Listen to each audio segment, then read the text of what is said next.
Okey. Boleh. Ya. Boleh ya? Okey. Bismillahirrahmanirrahim. Assalamualaikum warahmatullahi wabarakatuh. Dan salam sejahtera pada semua. Saya ucap terima kasih kepada semua para media kerana dapat bersama-sama kami untuk gerakan Pemuda UMNO Malaysia. Baru sebentar tadi saya mewakili Gerakan Pemuda UMNO Malaysia membuat satu laporan polis berhubung dengan pendedahan media massa berkaitan dengan kegiatan kartel penyelundupan daging import haram yang diragui status halalnya. Pendedahan ini penting kerana dia melibatkan kepentingan awam, kepentingan rakyat, kepentingan umat Islam yang hari ini makin resah, makin gelisah dan makin gusar apabila timbulnya isu ini. Dia melibatkan soal sama ada status bekalan daging yang berada di pasaran, terutama daging-daging import yang berada di pasaran ini benar-benar bersih, selamat dan dari segi keabsahan status halalnya dapat dipelihara. Apatah lagi perkara ini didedahkan di media dan dakwaan mengatakan bahawa ia sudah berlaku 40 tahun. Jadi sudah tentulah hal ini perlu diteliti dengan dan diperhalusi. Seperti yang semua maklum, urusan pemantauan, pemeriksaan, kawal sedia dan penguasaan terhadap pemprosesan daging di luar negara ni melibatkan banyak agensi sebenarnya. Kita tak boleh hanya menyalahkan JAKIM, Jabatan Kemajuan Islam Malaysia semata-mata. Ia melibatkan dua agensi lain. Contohnya dalam konteks pemprosesan daging, kilang dan sebagainya, ia melibatkan agensi seperti Jabatan Pemeriksaan Veterina (JBS). Ia juga melibatkan banyak lagi institusi lain. Aspek keselamatan makanan halal contohnya, di samping JAKIM, Kementerian Kesihatan Malaysia juga terlibat, Jabatan Perkhidmatan Kuarantin dan Pemeriksaan Malaysia (MAKIS) dan bahagian penguasaan sistem maklumat keselamatan makanan Malaysia (POSIM) juga antara yang terbabit.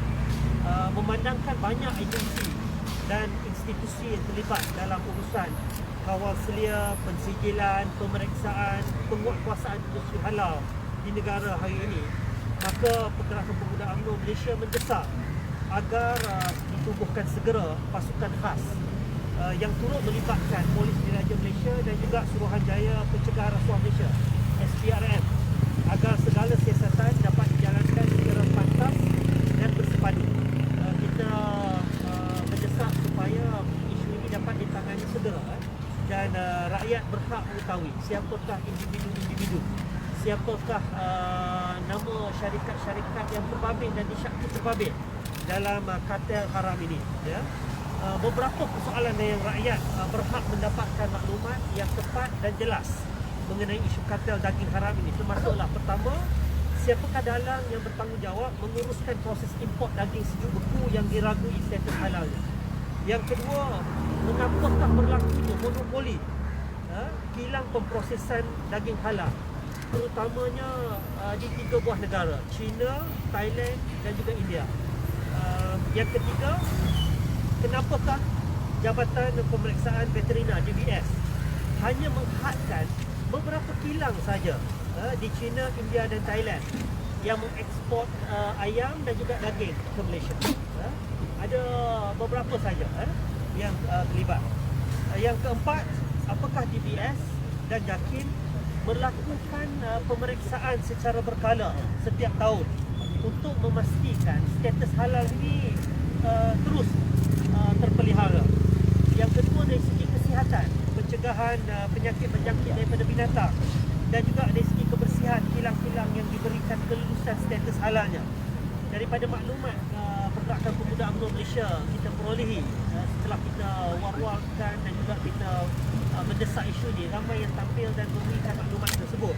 Antaranya 2 kilang utama yang memproses daging ayam di China yang menjadi tempat utama eksportan daging ayam ke Malaysia.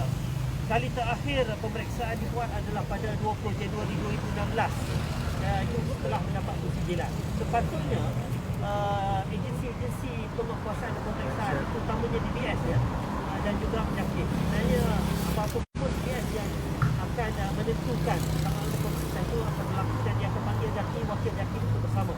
Sepatutnya ia dibuat secara berkala, sekurang-kurangnya setahun sekali, kerana ia melibatkan daging yang besar berkalanya ke pasaran Malaysia.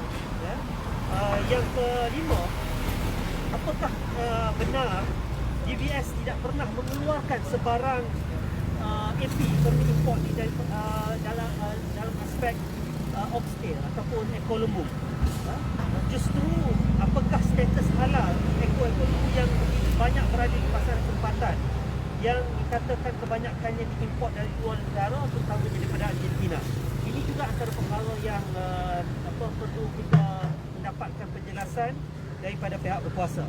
Jadi berdasarkan beberapa persoalan di atas ini, Pergerakan Pemuda UMNO sekali lagi mendesak agar siasatan segera secara bersepadu harus dilakukan melalui sebuah pasukan khas. Pasukan khas ini harus disertai bukan saja oleh PDRM, Polisi Raja Malaysia, tapi juga Suruhanjaya Pencegahan Rasuah Malaysia, dan mereka harus menyiasat sedalam-dalamnya apakah ada sebarang bentuk penyelewengan terhadap penggunaan status logo halal ini dari segi pensijilannya, dari segi pemeriksaannya, sehinggalah mereka sampai ke ke pasaran Malaysia ini di pelabuhan-pelabuhan. Dan yang paling penting, sekiranya ada sebarang unsur rasuah perlu segera didedahkan dan diambil tindakan, dibawa ke muka pengadilan supaya rakyat merasa yakin, kembali merasa yakin dan percaya terhadap apa yang berlaku hari ini. Dan yang paling penting, kita mahu segala siasatan ini dilakukan secara telus dan pantas, kerana ia melibatkan keyakinan dan kepercayaan bukan saja rakyat Malaysia tetapi masyarakat antarabangsa terhadap status logo halal Malaysia yang selama ini mendapat pengiktirafan seantero dunia. Kita tidak mahu akibat daripada pengkhianatan daripada pihak-pihak tertentu, individu tertentu atau syarikat-syarikat tertentu, akhirnya yang terpalit dan tercalar adalah logo halal Malaysia yang begitu mahal nilainya, bukan mudah untuk sampai ke tahap ini. Seantero dunia merasakan mereka percaya dan yakin kepada status halal, tapi bila berlaku seperti ini, seolah-olah ia memalingkan satu titik hitam yang begitu besarnya, bukan saja kepada rakyat Malaysia tetapi juga kepada masyarakat antarabangsa.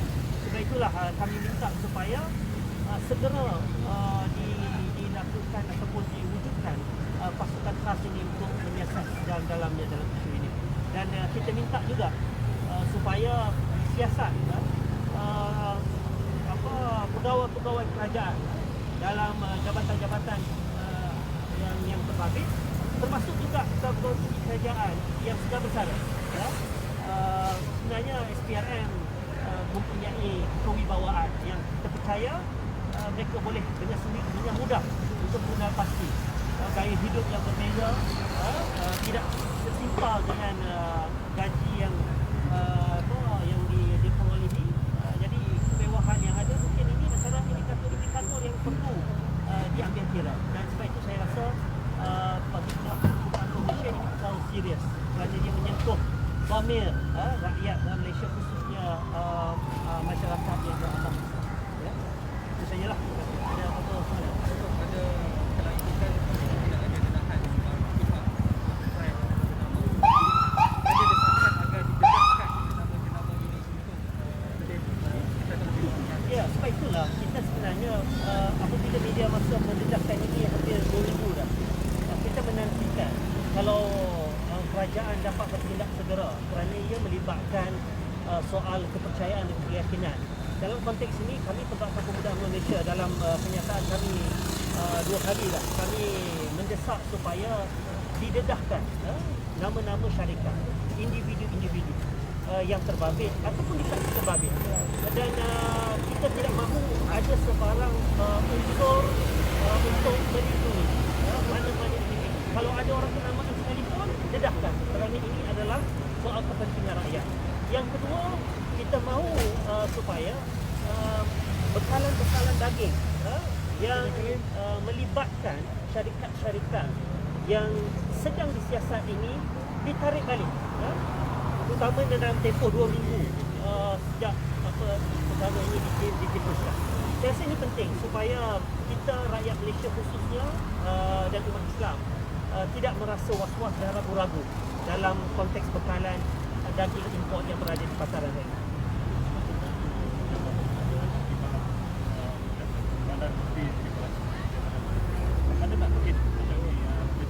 Kita tidak pernah mendengar ataupun mendapat aduan kes-kes seperti ini, tetapi waktu itu lagi kita dah merasai bahawa perlu diperkemaskan dalam konteks industri halal ini. Sebab itu waktu itu kita cadangkan kepada kerajaan dan sudah pun diluluskan di tingkat kabinet dan sudah pun dibentangkan. Saya sendiri bentangkan kepada Majlis Raja-Raja Melayu, iaitu apa yang kita panggil sebagai Majlis Halal Malaysia. Kenapa kita cadangkan Majlis Halal Malaysia pada waktu itu? Saya bagi contoh hari ini isu pensijilan dan isu penguatkuasaan. Dia di bawah akta yang berbagai. Sekurang-kurangnya ada 9 akta yang mengawaselia urusan soal halal ni, daripada pensijilan dari segi pemprosesannya, penguatkuasaan, kawaselia, apatah lagi dari segi pendakwaan. Jadi ini baru soal yang nak mengawaselia dari segi governance. Dalam kajian dan penyelidikan kami pada waktu itu, sekurang-kurangnya ada 313 agensi dan institusi, organisasi yang terlibat dalam industri halal ini. Macam mana kita nak membangunkan satu institusi, sistem halal yang mana Malaysia ini terkenal sebagai pelopor dan peneraju apabila kita terlalu banyak birokrasi, dan birokrasi ini jugalah sudah tentu akan ada loophole ataupun lubang-lubang yang akan boleh membawa kepada isu-isu yang seperti mana hari ini.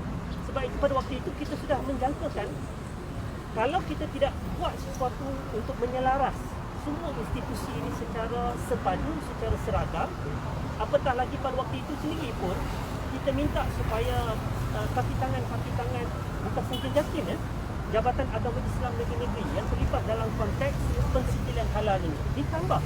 Bukan saja di peringkat mereka yang nak meluluskan, tetapi juga yang nak mengaudit, yang nak mengawaselia. Jadi kaki tangannya pun tak cukup, dan ini pun perkara yang kita perjuangkan sejak daripada dulu. Jadi isu Majlis Halal Malaysia ini sebenarnya pada saya ini adalah saat yang terbaik untuk kita perhalusi kembali, kerana dia tersekat apabila Kerajaan Barisan Nasional jatuh pada bulan Mei 2018. Pada waktu Kerajaan PAS naik, semacam senyap terus. Apakah peranan Majlis Halal Malaysia? Bagaimanakah Malaysia mahu mengekalkan sebagai negara pelopor dan juga peneraju dan institusi halal sekiranya kita terlalu banyak institusi dan organisasi yang terlibat dalam hal kawasan halal.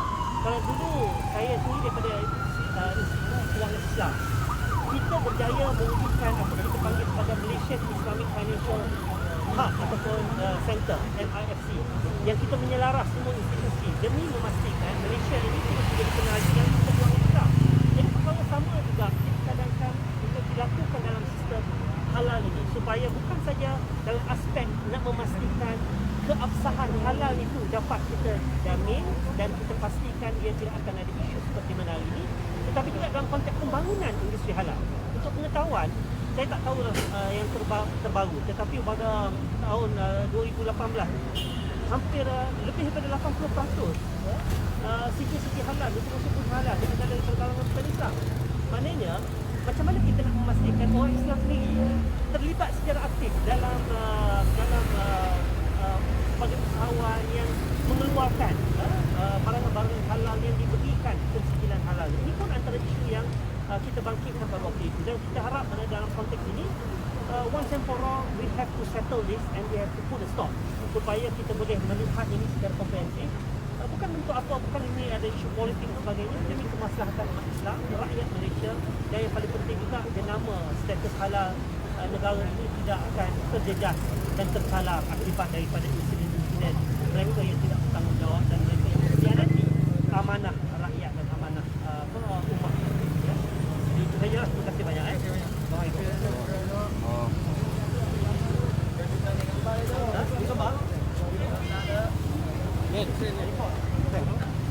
So itulah kenyataan yang telah dikeluarkan oleh Datuk Ashraf selaku Ketua Gerakan Pelaku Malaysia.